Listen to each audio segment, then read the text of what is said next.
নমস্কার বন্ধুরা, আমি রাজীব ভানুরাজ টিউটোরিয়ালে আপনাদের সকলকে স্বাগত জানাই।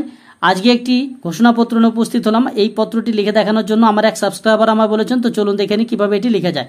যদি এই পত্রটি কাউকে উদ্দেশ্য করে, অর্থাৎ ভিডিওকে যদি লিখতে চান তাহলে টু দ্য ভিডিও লিখবেন, তারপরে ভিডিও অফিসের ঠিকানা। যদি পঞ্চায়েতকে লিখতে চান তাহলে টু দ্য পঞ্চায়েত, তারপর পঞ্চায়েতের অফিসের ঠিকানা লিখবেন। আর যদি এরকম সাদামাটা ফরম্যাটে লিখলে চলে তাহলে এইভাবে করে লিখে নেবেন। প্রথমত এখানে লিখেছি দাইমার ঘোষণাপত্র, তারপরে এখানে ডেট দিয়েছি, ডেটটা এখানে উল্লেখ করবেন। এখানে লিখছেন, এত দ্বারা ঘোষণা করছি যে আমি বেবি মণ্ডল, স্বামী বিকাশ মণ্ডল, গ্রাম, পোস্ট অফিস, থানা, জেলা ইত্যাদি। অর্থাৎ এখানে যিনি দাইমা আছেন তার নাম পরিচয়টি এখানে দিয়ে দেবেন। তারপরে এখানে লিখছেন, আমি এই অঞ্চলের একজন স্থায়ী বাসিন্দা, আমি এই এলাকায় দাইমার কাজ করি, আমার রেজিস্ট্রেশন বা আইডি নম্বর এত।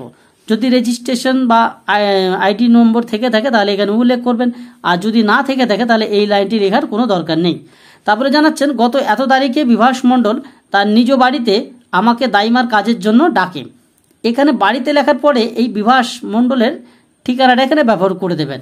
যেমন আমি লিখেছি এখানে গ্রাম, পোস্ট অফিস, থানা, জেলা ইত্যাদি। অর্থাৎ এখানে বিভাস মণ্ডলের ঠিকানাটি উল্লেখ করে দেবেন। তারপরে এখানে জানাচ্ছেন, আমাকে দাইমার কাজের জন্য ডাকে, এটা তো বলা হয়ে গেল। এরপরে জানাচ্ছেন, বিভাস মণ্ডলের স্ত্রী বিমলা মণ্ডলের প্রসব যন্ত্রণা হয় এবং আনুমানিক এতটার সময় একটি পুত্র সন্তানের জন্ম দেয়। তাহলে যে টাইমটা হবে সেই টাইমের কথা আপনি উল্লেখ করবেন। আর এরপরে জানাচ্ছেন, জন্মের সময় বাচ্চা ও বাচ্চার মা উভয়ই সুস্থ এবং স্বাভাবিক ছিল। বিভাস মণ্ডলের ছেলের নাম সুভাষ মণ্ডল, এর জন্মের সময় আমি দাইমার কাজ করেছি। তো এখানে যে সমস্ত নাম ও ঠিকানা আমি ব্যবহার করেছি তা সম্পূর্ণরূপেই কাল্পনিক, ডেমো পারপোসে আমি এগুলো ব্যবহার করেছি। আপনার ক্ষেত্রে যা প্রযোজ্য হবে সেগুলো এখানে তুলে ধরবেন। ঠিক এরপরে একটু নিচে এইভাবে করে লিখে নেবে। এর সঙ্গে আমি আরও উল্লেখ করছি যে উপরোক্ত তথ্য সঠিক এবং সত্য। এই তথ্য যদি কোনোদিন ভুল প্রমাণিত হয় তাহলে আমি ভারতীয় আইন অনুযায়ী যা শাস্তি হবে তা নিঃশর্তে মেনে নেব। এখানে এটি লিখবেন, এখানে এই অঞ্চলের দাইমা এটুকুনো লিখে নিয়ে এখানে নাম সই করবেন, আর এখানে রেজিস্ট্রেশন বা আইডি নম্বর যা আছে তা উল্লেখ করবেন। এখানে মোবাইল নম্বরটি দিয়ে দেবেন, কার্ড দেবেন, সেটি হচ্ছে দাইমার।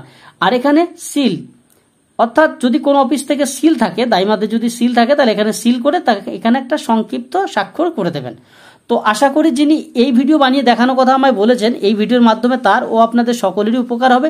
সকলেই ভালো থাকুন, সুস্থ থাকুন, এই কামনায় আজকের ভিডিও পর্যন্ত। আবার দেখা হবে নেক্সট ভিডিওতে। ধন্যবাদ।